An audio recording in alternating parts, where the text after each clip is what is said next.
Winning at life is not about domination, comparison, or collecting symbols of status, but about mastering the only domain truly within your control, your mind. And Stoicism offers perhaps the most practical, battle-tested blueprint ever designed for that mastery, because it begins with a radical shift in perspective. You do not control events, outcomes, other people's opinions, or the randomness of fortune, but you absolutely control your judgments, your effort, your discipline, and your character. And once this distinction becomes the foundation of your thinking, anxiety begins to weaken and power begins to consolidate internally rather than externally. The first unstoppable technique, then, is the dichotomy of control. Train yourself daily to separate what is yours from what is not, refusing to waste emotional energy on uncontrollable variables while investing fully in preparation, execution, and response, which instantly gives you an advantage over those who panic over circumstances.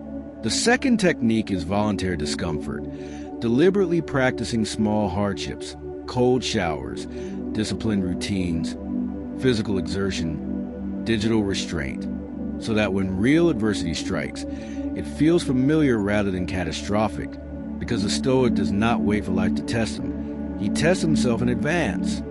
The third technique is negative visualization, calmly imagining the loss of comfort, status, or even relationships, not to become pessimistic, but to reduce fear and increase gratitude, which creates emotional stability and sharper appreciation for present. The fourth is emotional regulation through interpretation, understanding that events themselves are neutral, and it is your labeling them as bad or unfair that generates suffering. So by reframing obstacles as training grounds, you convert setbacks into strength-building opportunities. The fifth is disciplined speech, speaking less, listening more, and refusing to react impulsively because controlled.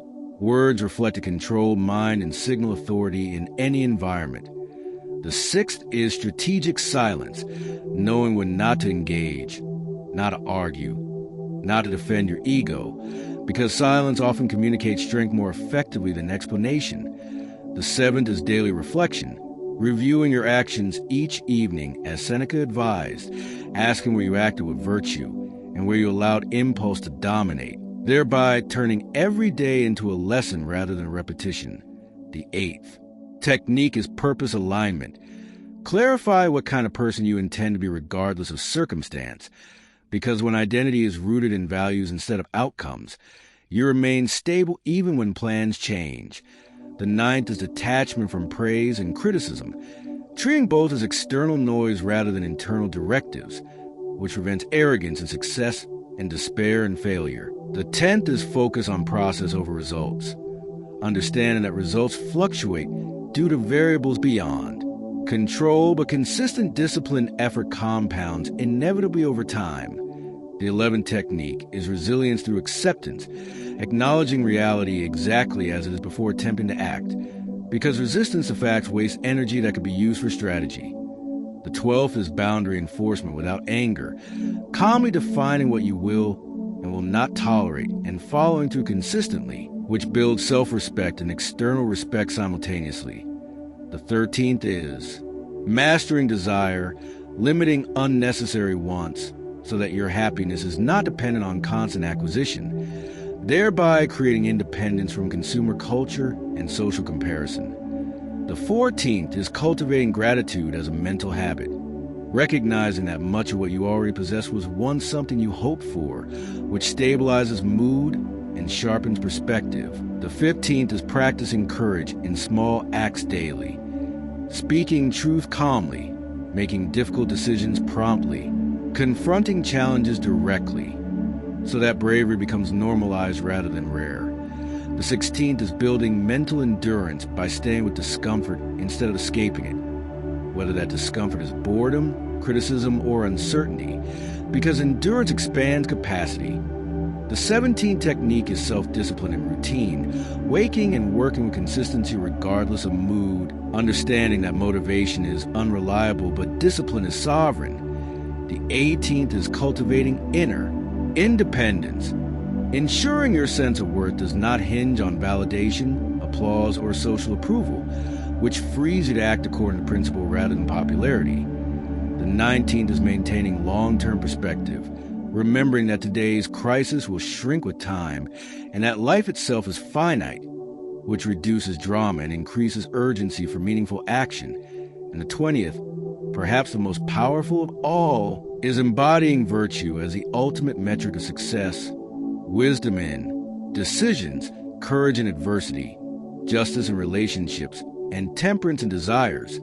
Because Stoicism teaches that external achievements without internal virtue are hollow victories, while inner excellence remains unshaken by fortune's shifts. When these 20 techniques operate together, they create an unstoppable framework, not because they eliminate hardship, but because they transform hardship into fuel, shifting your locus of power inward where it cannot be confiscated, criticized away, or destabilized by unpredictable events. And as you internalize these principles, you begin to notice subtle yet profound changes. Anxiety diminishes because you no longer attempt to govern the uncontrollable. Confidence strengthens because your standards depend on effort rather than applause. Focus sharpens because distractions lose emotional leverage. And relationships improve because you respond rather than react. Winning at life, in the Stoic sense, is not about having a perfect path, but about maintaining a steady mind regardless of terrain. Not about dominating others, but about mastering impulses. Not about guaranteeing outcomes, but about guaranteeing character. And this internal shift radiates outward into career, leadership, health, and influence because people instinctively trust and respect those who remain calm under pressure and consistent under temptation.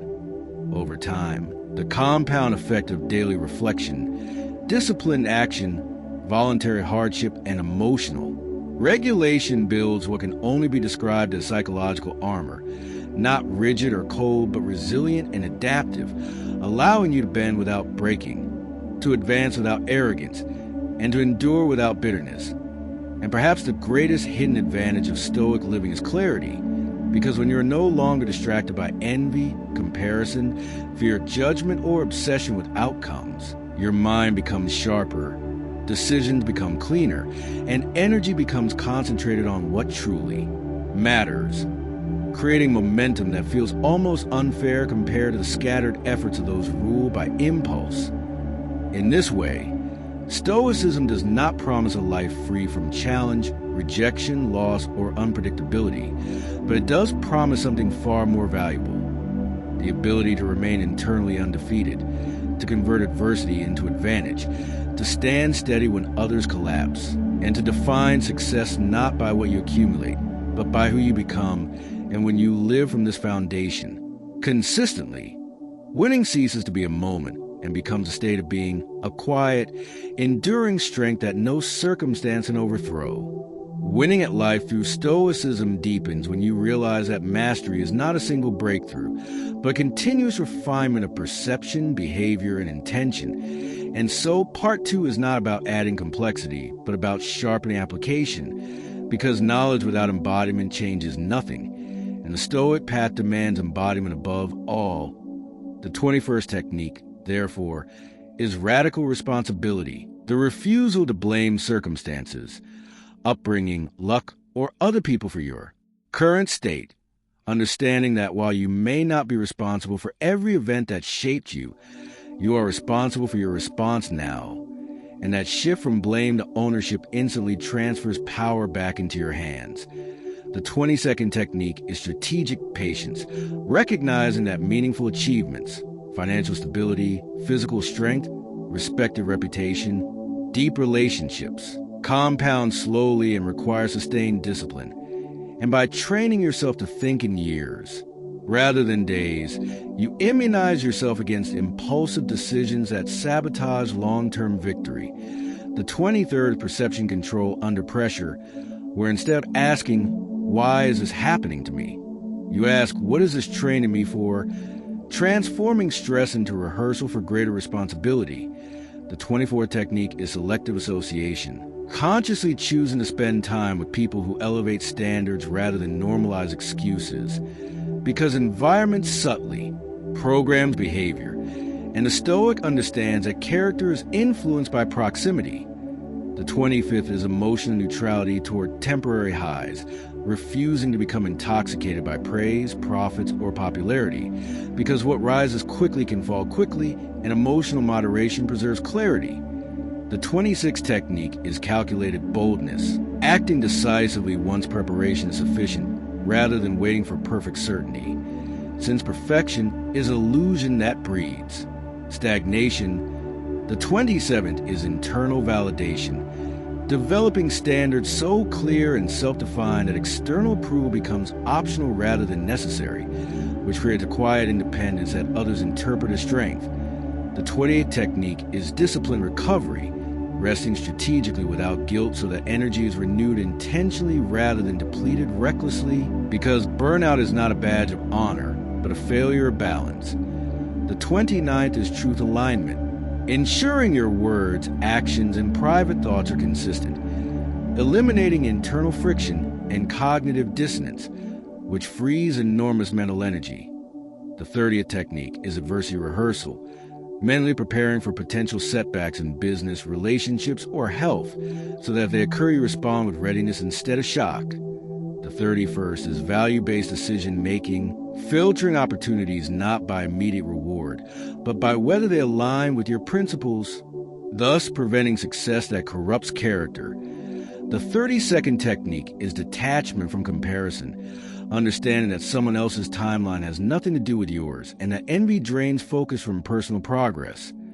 The 33rd is clarity through journaling, writing daily to refine thought patterns, expose irrational fears, and reinforce commitment to virtue. The 34th technique is embracing impermanence, remembering that status, youth, possessions, and even life itself are temporary, which reduces arrogance and intensifies purposeful action.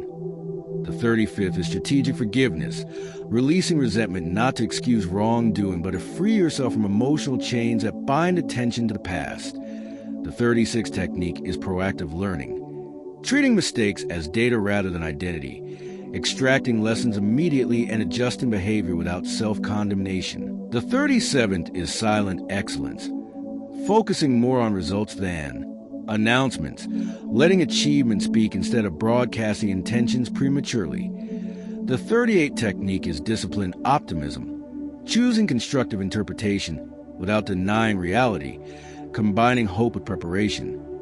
The 39th is ego minimization, recognizing that the ego seeks validation, comfort, and superiority, while the Stoic seeks growth, truth, and contribution. And the 40th technique is legacy awareness, asking regularly what kind of impact your actions create beyond immediate gratification. Because when decisions are filtered through long-term meaning, trivial distractions lose power.